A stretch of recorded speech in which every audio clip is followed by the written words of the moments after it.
Hello, fellow gunners. Tim here at the reloading bench. Okay, about 2-3 weeks ago on the Georgia Shooting Connection live stream, I believe it was Jamie. I don't think anybody else brought it up, but I think it was Jamie. Wanted to know what we thought about now this is a 9mm. Chico Weiss sent me this bullet. It's a 224 grain thereabouts. You know, the weights vary with the casting. But, okay, do you think that bullet style or the smooth side? Now, this was sent to me by Cranky Cletus. It is also high temp coated. Or the traditional grease lube design is accurate. Which one's more accurate? So I kind of took this to heart and got to thinking about it. So I picked out 15 federal cases. Now this is 9mm that weighed within a grain of one another. And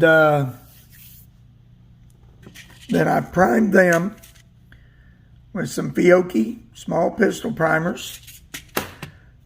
And I charged them with number 5, accurate number 5 powder, 5.3 grains.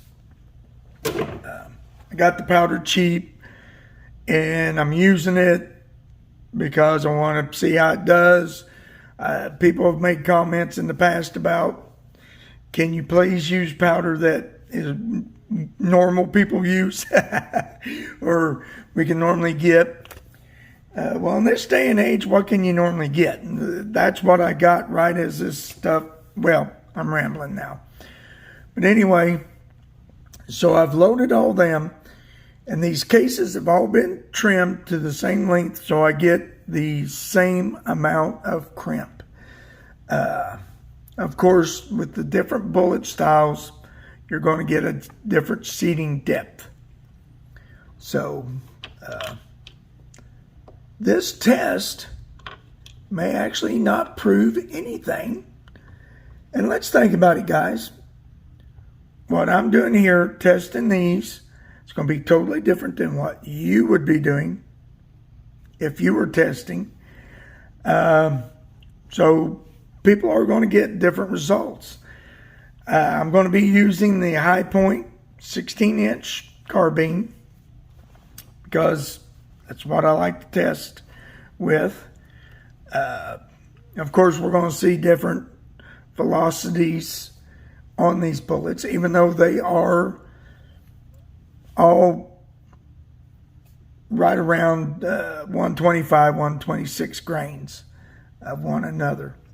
All right. So I will see you at the range. All right, guys. Here we are at the range. I'm going to start out with the ones I got from Chico. The 124 grain. I got a target down there at 25 yards. After wide price stretching out to 50. All right. These are the tumblelube.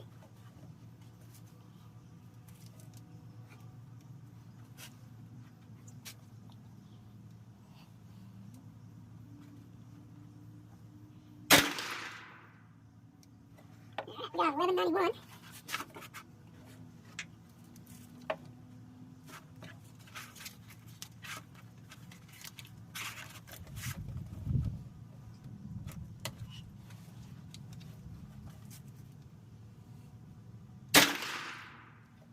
$12.17.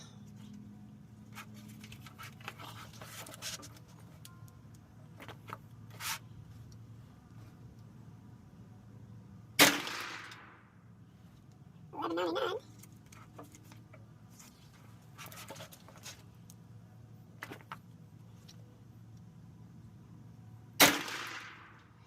$11.89.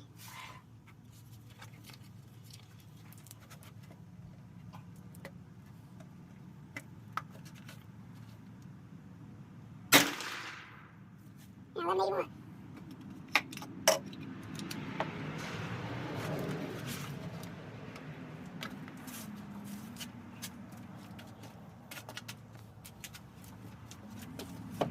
Alright guys, now we're going to shoot the lineman. Grease screw. Style bullet.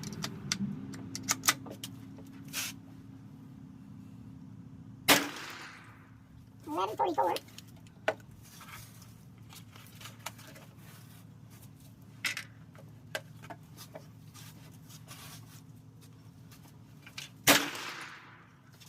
$12.10.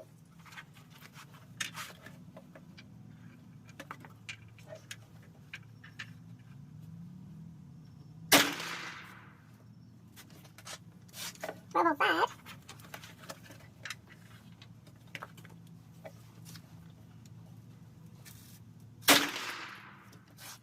$12.12.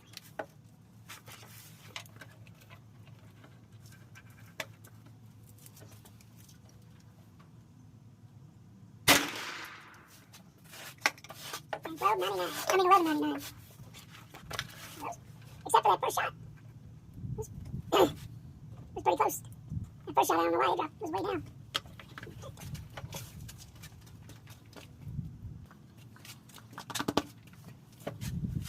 Alright. Now guys, we got the smooth side bullets I got from Cranky. I think they're all in arsenal mode. I don't remember. It's on the box at the house. We'll review this once we get back to the house.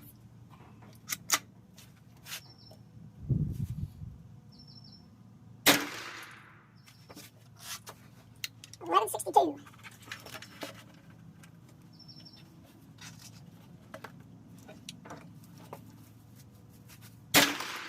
Oops. Ain't good from got a little confused there. Ain't good from dot. So now I've got bullets up with the other bullets. 12.15. Just like the last one. First shot's going to be low, and then we're going to be up in the 12s.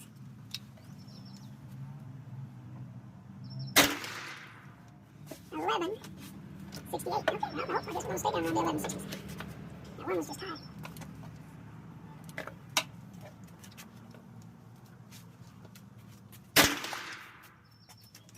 $11.95.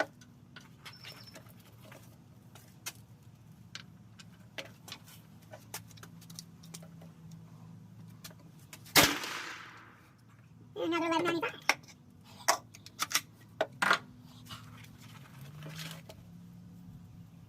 Alright guys, we'll review the target and speeds when I get back to the bench. Alright guys, so I'm back at the bench. Now I've crunched these numbers.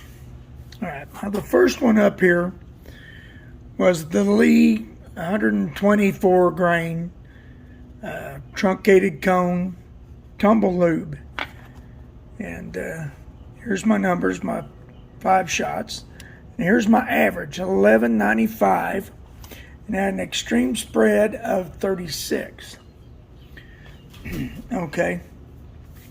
Now I'll get into the groups after I crunch the numbers. Okay, so then the second one we did was a lineman. Now this is actually a 121 grain mold, but I've never had it cast with regular alloy like Will Waits. What it didn't cast 125 or 126. So, and all these have averaged 125, 126. Like I said at the first of the video. Okay, so here's my numbers. Now looky here, 11.94. 1 foot per second off from the average on the Lees, which I thought was kind of interesting. But now, if I'd eliminate this first shot, which dropped me down, now see my extreme spread was 68. If I just get rid of this and just go off these 4 numbers, there would only be a 13 foot per second difference in these 4 shots. So that was doing really good, in my opinion.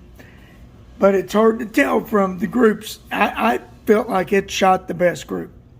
Now some of you, when you look at the target, going to think that this next bullet shot the best group. Okay, now this is the slick side. I think it's okay. Hang on, I've got that right here. Yeah, it's an Arsenal. I thought it was an Arsenal, and I mentioned that. Right there's the bullet.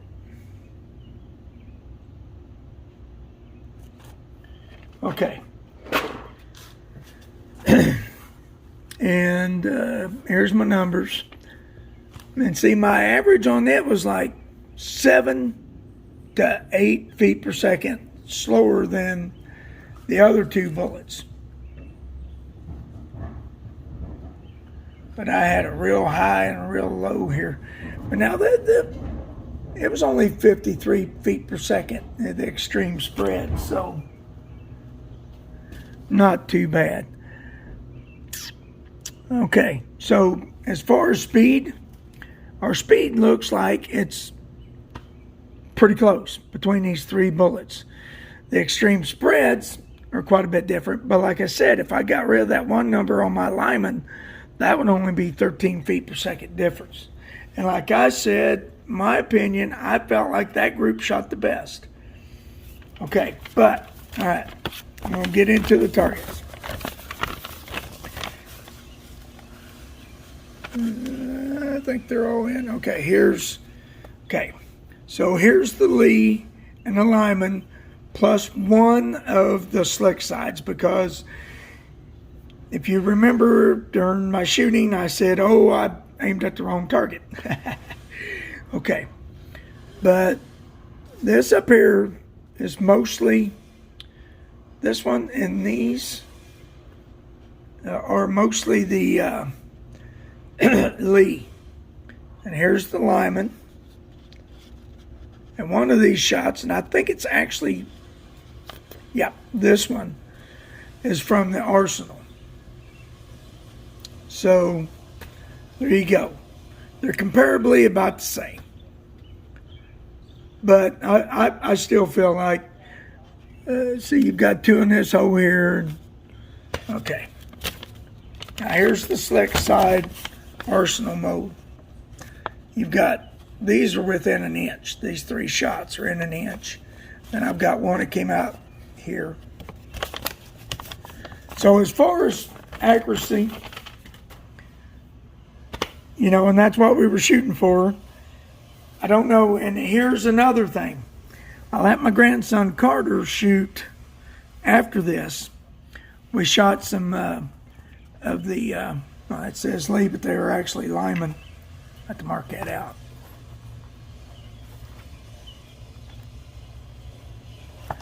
The Lyman truncated cone that I use.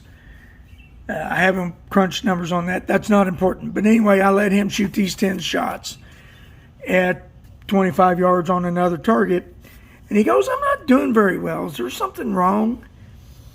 And I took the gun from him, and the scope rings were just totally loose. I almost lost the nut off the back when they were so loose. So there's that too. So I will probably revisit as far as the accuracy and not worry about the numbers on these three bullets again. But, okay, come to your own conclusion. But as far as shooting and the numbers, not that much difference. Like I said, the Lyman, if it hadn't been for that one shot, it would have had better numbers. Okay, guys, that's it. I will see you, you in the next video. Yeah, leave it up to Tim to take a good idea and turn it into a big old cluster. Holy mackerel, loose scope rings, come on.